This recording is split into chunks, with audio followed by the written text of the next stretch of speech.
Saudari-saudaraku terkasih dalam Tuhan Yesus Kristus, selamat pagi dan berkah dalam. Kita berjumpa kembali dalam renungan harian Selasa 24 Juni 2025. Hari ini gereja mengajak kita untuk merayakan hari raya kelahiran Santo Yohanes Pembaptis. Kita semua tahu bagaimana peristiwa itu yang kita dengarkan dalam bacaan Injil hari ini. Bagaimana Yohanes dilahirkan, dan ketika orang-orang menamai dia Zakaria, Elisabet mengatakan, bukan, dia harus dinamai Yohanes.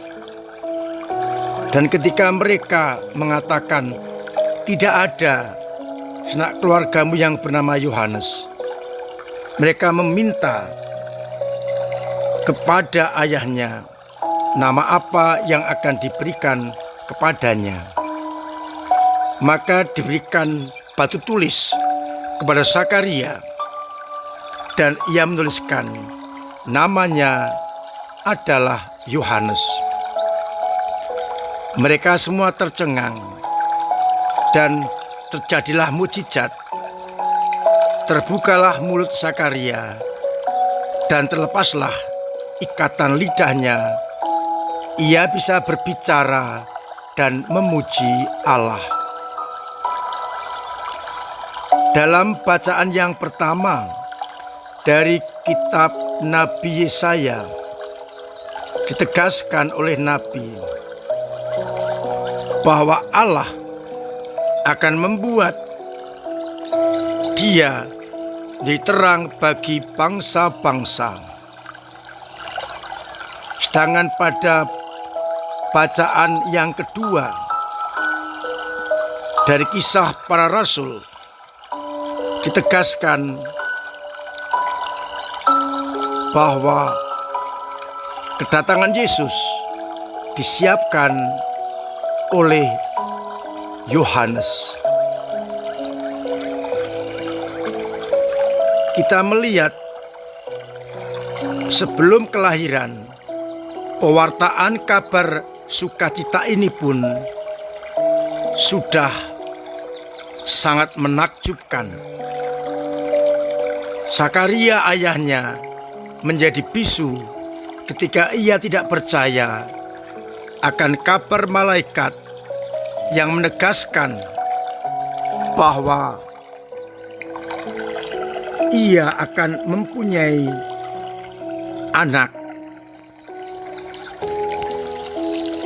Kelahirannya pun istimewa karena orang-orang ingin menamai dia Zakaria. Tetapi ketika namanya disebut dalam batu tulis itu, orang-orang menjadi heran. Menjadi apakah anak ini nanti? Sebab tangan Tuhan menyertai. Kelahirannya begitu istimewa, di mana membuat orang-orang menjadi bertanya-tanya, sangat heran akan apa yang terjadi atas Yohanes.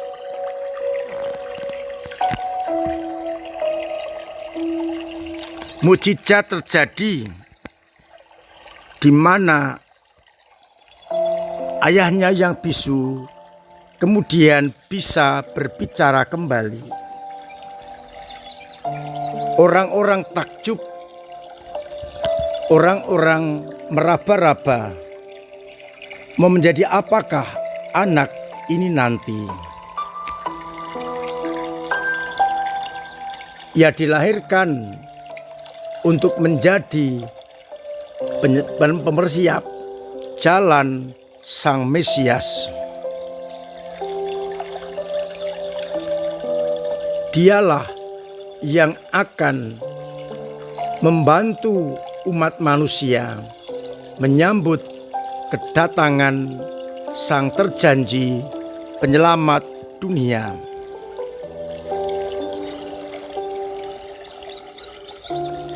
Saudara-saudaraku terkasih dalam Kristus, Yohanes diramalkan menjadi pemersiap jalan bagi Tuhan agar umat bertobat, berbalik dari tingkah lakunya dan mengarahkan hidup hanya kepada Sang Mesias terjanji. Kelahirannya membawa harapan baru agar orang kembali menerima Sang Mesias terjanji. Ia benar-benar konsekuen menjadi pemersiap, menjadi orang yang menghantar umat kepada Mesias terjanji. Ia pun tidak berdusta. Ia mengaku, "Aku hanyalah jalan menuju kepada Mesias. Aku bukan Mesias." Membuka tali kasusnya pun aku tidak layak. Yohanes benar-benar konsekuen akan tugas panggilannya. Hanyalah membawa orang menuju kepada Mesias yang terjanji. Maka ia mempunyai semboyan, "Aku harus menjadi kecil, dia harus semakin besar." Maka murid-muridnya pun akhirnya nanti dibawa kepada Sang Mesias yang terjanji. Ia membawa perubahan agar orang menuju kepada Mesias yang sejati.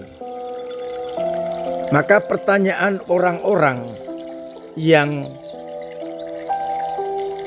menghadiri, datang ketika Yohanes diberi nama, mereka terkejut, mereka mengungkapkan, "Menjadi apakah anak ini nanti? Sebab tangan Tuhan menyertai dia."